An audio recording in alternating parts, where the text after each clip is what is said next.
Hello, welcome once again to another edition of the Coach's Corner program. I'm Jeff Ruth, along with Harding Boys basketball coach Jamie Pearson. And Jamie, unfortunately, our last show of the season. Yeah, the famous saying is all good things come to an end. And when I reflect back on our season, we had some ups, we had some downs. But overall, I felt like we had a really good season. And even though it was good, at some point it more than likely had to come to an end, and it did. And a little sooner than I would have liked. But that's how the ball bounces sometimes. Yeah, and it was one of those games where I know it was kind of a slow start for both teams early, but you came out, hit your first, as I recall, you hit your first three of the third quarter. I think you went up 11 or 12 at that point. Yep.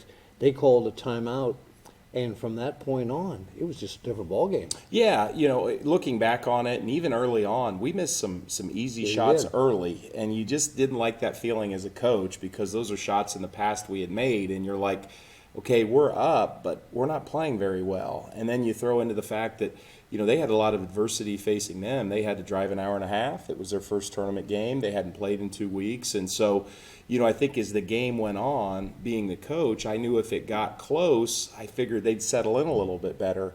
And then, as you know, as the NCAA tournament's coming up and with all basketball, the longer you let somebody hang in, the pressure then shifts from, and again, I don't know talent-wise if we were the favorite, we were the higher seed, but it starts to give the other team confidence, and then the other team starts to feel the pressure. And maybe I'm playing psychologist too much, but I just knew we had to strap it in that when they got hot there, and we just weren't able to answer. And the whole game, I think we shot like 30% from the game, which was one of our worst shooting days of the year. But that kind of stuff happens in the tournament, and give them credit. I think they shot 80% in the fourth quarter. I was going to say, they couldn't miss in the fourth couldn't quarter. miss. And they hit some tough shots. Tough shots, and they had their role players hitting the tough shots. And so, I give them credit. It was their night. I think, we beat them a lot of the times we played them, but we didn't beat them that night, and that's all that matters. So they were able to move on, and we had to call our season an end. Yep. We'll come back. We'll take a look at some of the highlights from the game last Friday night against Hayes Valley. We'll do that right after these words. Whoa, slow down there, Hot Rod. We know you're in a hurry to get to the historic OK Cafe located at 734 East Center Street, Marion, Ohio. And we know you can't wait to enjoy the great food and beverages at one of the most popular restaurants in town, known for their famous handmade pizzas, subs, calzones, and more. And we know you can't wait to meet up with good friends for the best in live local entertainment, big screen sports action, bike nights with weekly contests and prizes. But what's the hurry? We're open daily from 11 a.m. to 11 p.m. Monday through Thursday, and 11 a.m. to 2:30 a.m. Fridays and Saturdays, offering dine-in, carry-out, and delivery. Oh well, some people just can't wait to get to the OK Cafe.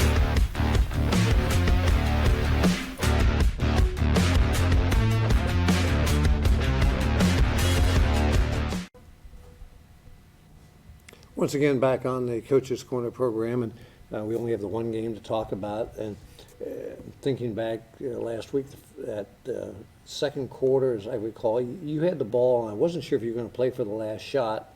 There, the first half, missed it. They come down, they hit a big three to cut the lead. I'm thinking, that might be a momentum changer. But then again, you came out and started the third quarter, hitting your first three shots and forcing them to call a timeout. We're a program. Our program is big on playing for the last shot, especially if there's a reasonable amount of time left. Especially if we have the possession arrow. It's one of my foundations in basketball that, if there's 30 seconds left and you have the arrow and you have a chance to score 2 or 3 points and then get the ball right back, that could be a 4, 5, 6 point swing. Unfortunately, our kids aren't always on the same page as the coaches, and we've had a couple moments of that the last couple games of the season where we had our call for last shot of the game, and then the players thought something different. So just something as a coach you're not doing a good enough job on, and it's something you have to work on. But definitely, that was a big key in the game when we didn't shoot the last shot, and then we didn't score, and then they came down and hit the three. All right. Go ahead and take a look at some of the highlights from the game last week against Hayes Valley. Again, Hayes Valley, real South Columbus, kind of on the way to Circleville. We went down there this summer, and we knew they had some players. You're looking at number 2 there.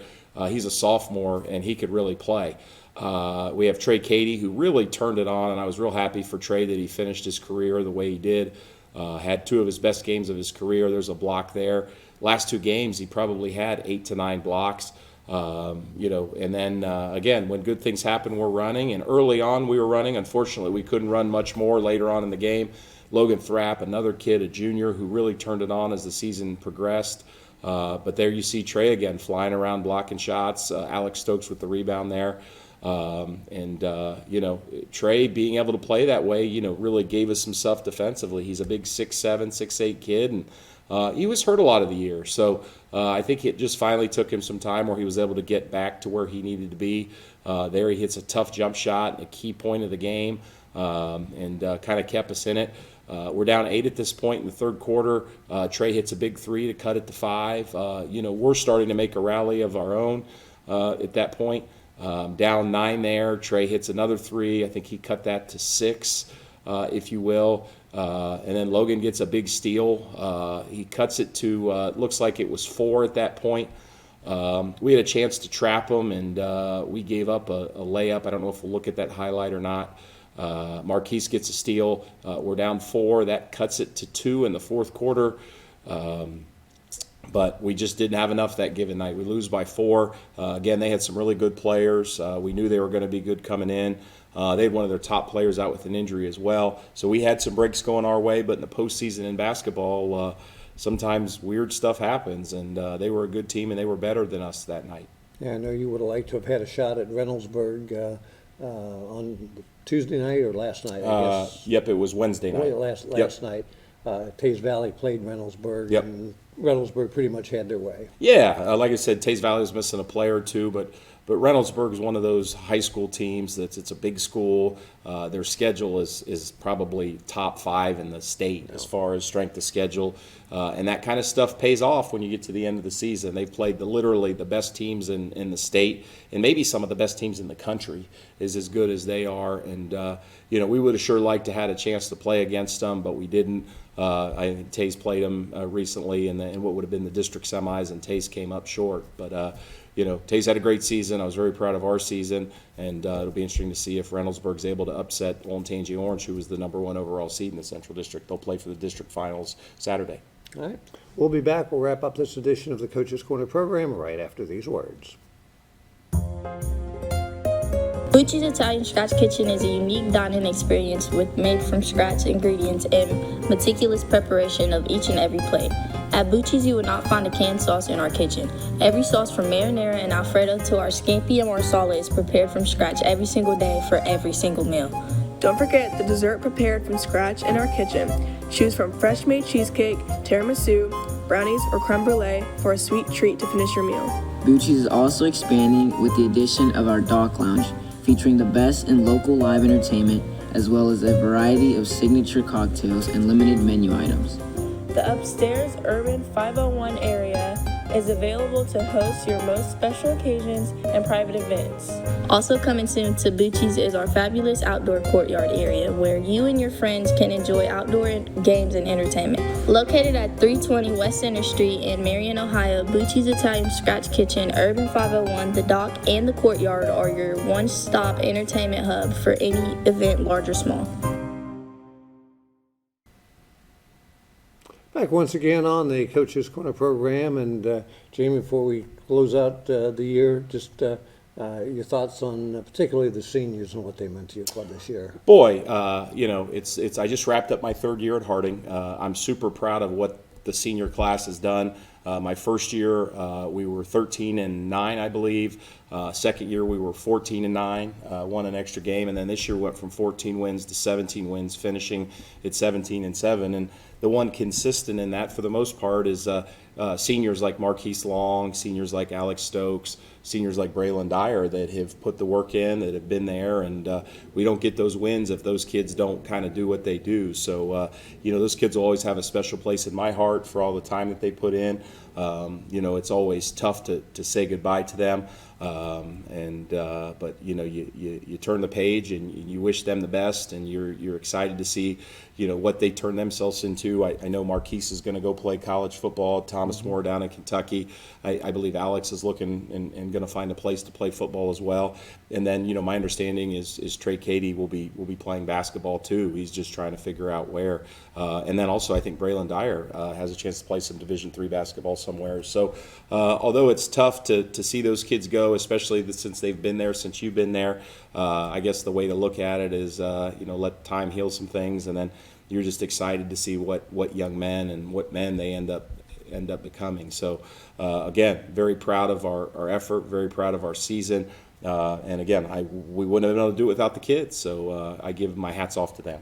You had a pretty successful JV program this year as well. Yeah, well, going down the line, for me, our 7th grade won the MOAC championship in boys basketball.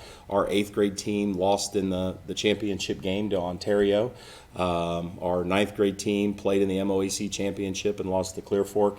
And then our JV team had a good record as well. They had one of the best comebacks that I'd seen.